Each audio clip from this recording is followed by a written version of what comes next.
Hello guys, it's Christine and this is our family budget. So ano nga ba itong inflation rate na ito? Hindi ko maintindihan. So hindi ako sa inflation rate inflation rate na ito, pero ang alam ko lang is yung mga word na tumaas yung mga bilihin, 'di ba? So pag-usapan natin yun ngayon.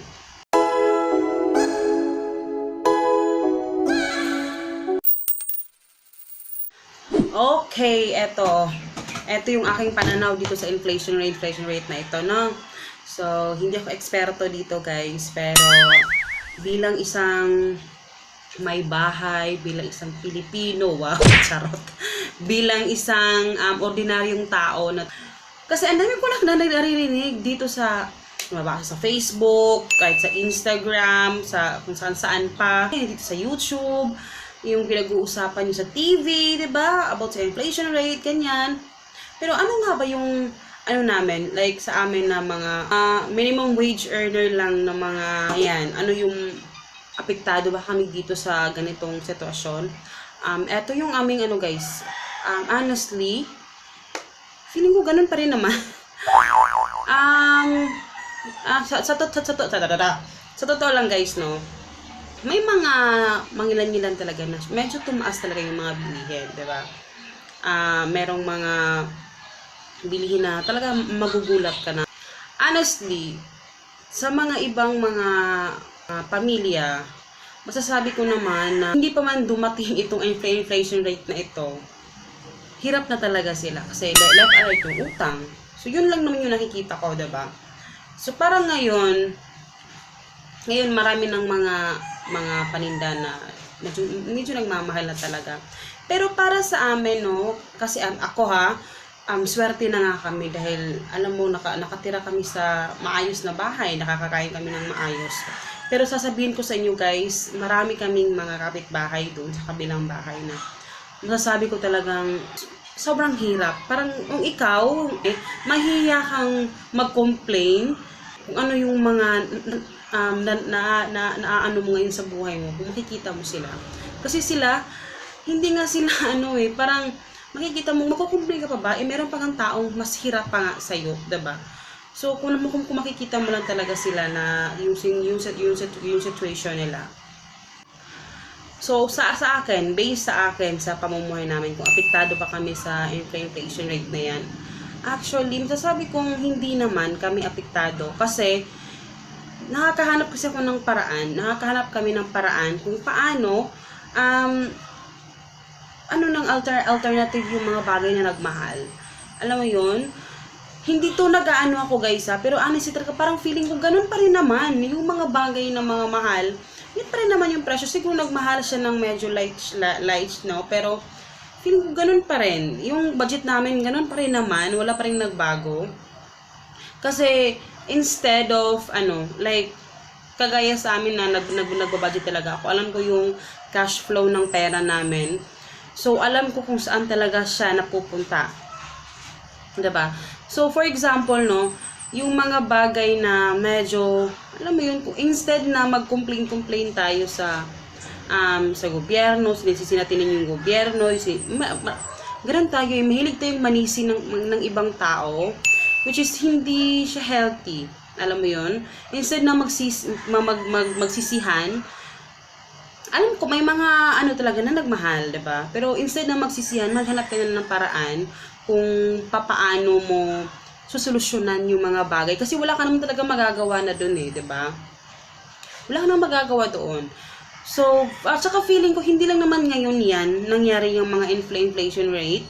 Kasi noon naman, may buwan talaga na sobrang mahal, na may buwan talaga na as in aabot ng 200 pesos yung kahit yung galunggong, aabot ng 180 to 200. May mga ganong mga buwan na ganon. Siguro pinalalalan talaga siya ng mga balita, ng mga alam mo yun, yung ginagawang big deal, yung mga parang doon sila nagpo-focus doon sa mga bagay na tumaas, which is hindi sila nagpo-focus dun sa mga improvement ng so ayokong mamulitika dito guys pero base lang yan sa akin na ordinaryong lang talaga, yung minimum wage earner lang, 'di ba? So yung mga, ramdam ko naman na may nagmamahal talaga. Like sa amin, pag sinasabi ko nito sa vlog, pag may time sa talaga na medyo mahal yung bilihin, like sa isda, pag medyo mahal yung mga isda, masasabi ko talaga, hindi kami nag-iisda. Naghahanap ako ng pinakamurang isda. Like, kung gusto mo magtamban, alam mo yung tamban, yung sardinas ba yun? Ano? Pwede kang marami kasing alternative na pwedeng gawin. Like, nakikita ko sa Facebook, mahal daw, umabot ng 1,000 yung sili. Okay, umabot ng 1,000. So, sa amin, kung sasabihin ko, kahit kung mahal yung sili, huwag ka na lang bumili. Diba? Except lang siguro kung meron kang restaurant na kailangan talagang maglagay ka ng mga sili na yung sa mga pagkain na kailangan maglagay ng sili. Pero kung, alam mo yun, kung nagbabudget ka lang talaga, kung yun lang din yung pera mo, huwag ka nang magsili kung gano'n naman yung kamahal, diba? Hindi, mabubuhay ka naman siguro kahit walang sili, diba? Mabubuhay ka din naman siguro. Pero, ayun. Tapos yung bigas, siguro, may mga bigas talaga na nagmahal doon sa mga probinsya na, medyo mahal. Pero meron din iba kasi mga fake news, so huwag masyadong maniniwala sa Facebook. Pero dito sa amin, yung rice, may nagmahal nga, pero nagmahal siya siguro mga 3 piso, 4 na piso, mga ganun. Makakahanap ka pa rin naman ng mura. So yun, maghanap ka nga talaga ng alternative. So like for example, yung sitaw, mahal daw yung sitaw. Kung sa mall talaga mahal guys, kung nagtitipid ka, doon ka sa palengke mamili. Actually, mostly to, feeling ko lang talaga, yung mga mostly na naapektuhan is yung nasa mga middle class na mga mamamayan. Yung medyo may kaya, yun yung naapektuhan kasi usually sa kanila, o yung mga mayayaman, usually kung mayayaman, hindi sila masyadong apektado kasi baka hindi lang siya ramdam. Hindi ko alam, hindi naman tayo mayaman. Pero parang sila yung napaka-affected. Ang pangit na ng angkat dito kasi medyo nag-ano na. Kasi sa mall talaga namimili. So yung sa mall talaga medyo mahal, medyo pricey talaga siya guys. Kaya hindi talaga ako namimili. Kung namimili ako ng gulay sa mall, like dun sa Gaisano, kasi lapitan lang. Pero may times talaga na medyo nagmamahal yung Gaisano, kung medyo on a budget talaga. So sa palengke talaga mamimili. So mostly, yun talaga yung mga very poor na talagang medyo hirap na hirap talaga, yung mga like dun sa mga kapitbahay namin lang guys. Syempre hindi talaga sila namimili sa mall. So hindi nila masyadong napifeel yung yung pagtaas. Kasi sa mall talaga yung grabe pagtaas talaga. Masasabi ko. Pero kung sa palengke ka, kung magtataas man siguro kaya pa rin naman yung presyo. May times na mahal yung like sitaw. Like mahal daw yung sitaw. So kung mahal yung sitaw, huwag kang magsitaw, mag-Baguio beans ka. Ganun yung ginagawa ko guys. Binabalansi ko siya. Kung nag-meal plan ako ngayon na meron kaming sitaw. Tapos pagdating ko sa palengke, yung sitaw aabot ng medyo mahal talaga. So, maghanap ako ng alternative doon. Pwede ako mag-sari-sari na gulay. 20 pesos or magbili ng 30 pesos. Ganun. So, naano ko yung alternative. So, syempre, kung ikaw nanay, pati ka namimili, alam mo na yung lakaran doon sa kung paano mo gagamayin, 'di ba? Mga nanay, diyan tayo, master na natin yan, 'di ba? So, instead, yung sa akin lang, kaya ko na ito, kasi mag-grocery ako ngayon. Pero, yun nga, gusto kong umupo kasi marami talaga akong nakikita talagang ganyan, ganito, ganyan. Instead of blaming others, instead of blaming the government, why not, maging positibo na lang tayo, diba? Tulungan natin yung gobyerno, tulungan natin yung mga sarili natin na, alam mo yun, maghanap tayo ng alternative na mga bagay. Kasi ang dami nating complain, hindi natin nakikita yung blessings na nasa atin. Instead of complaining talagang, alam mo yun, maghanap na lang ng alternative kasi wala na talaga tayong magagawa dyan. At like sa juice, like yung juice, yung pagmahal ng juice, grabe yung epekto nung sa tao, diba? Kasi ang juice talaga, grabe yung minahal. Pero mabubuhay ka naman siguro kung wala yung juice, hindi ba?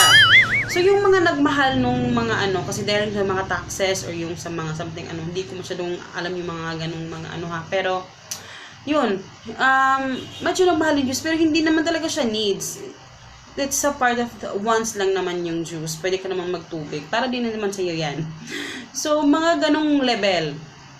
Kaya, huwag mo siya mag-complain kasi marami pang mga taong mas kawawa kasi sa'yo na hindi nga nagko-complain. Yung ano lang talaga nila is yung makakain sila talaga ng araw. Kasi makakahanap ko talaga ng paraan eh. Makakahanap ko talaga ng paraan. Alam ko sa mga nanay dyan, yung mga ordinaryong nanay, ayan, alam ko makakahanap tayo ng paraan, hindi ba? So, ayun. Yun lang yung aking pananaw dito guys. Stop complaining. Okay naman kung mag-complain talaga, pero wag na niyong i-post sa social media, ganun. Kasi mas lalo siyang nakakagulo dun sa mga tao. Alam niyo na yung mga tao nagpapanik, ganun, ganyan. So, parang nagiging sinasabayan na rin siya ng politika, sinasabayan na ng parang may mga fake news, sinasabayan ng mga yung media talaga, malaking impact talaga eh. Kasi yung tao nagpapanik din dahil sa mga balita nila na parang binibigil talaga. Alam mo yun? Pero, ayun lang naman guys, wala tayong magagawa doon. Ulit kong sinasabi, wala tayong magagawa kung medyo makasuklay na tayo. Medyo mahal talaga yung mga bili. Palit dun sa mga bagay-bagay na yan na medyo mahal. Pero, ayun. Mamaya, titingnan natin kung magkakasya yung aking pera nasa grocery ko. So, yun lang guys. So, I hope you guys enjoy. Mag-comment kayo sa baba guys kung ano yung mga pananaw ninyo dito sa bagay na ito. So, wag nating haluan ng politika. Ito ay pawang katotohanan lang. Charot! So, yun. So, see you in my next video, guys. And please don't forget to subscribe and like this video kung nagustuhan ninyo. And see you in my next video. Babush!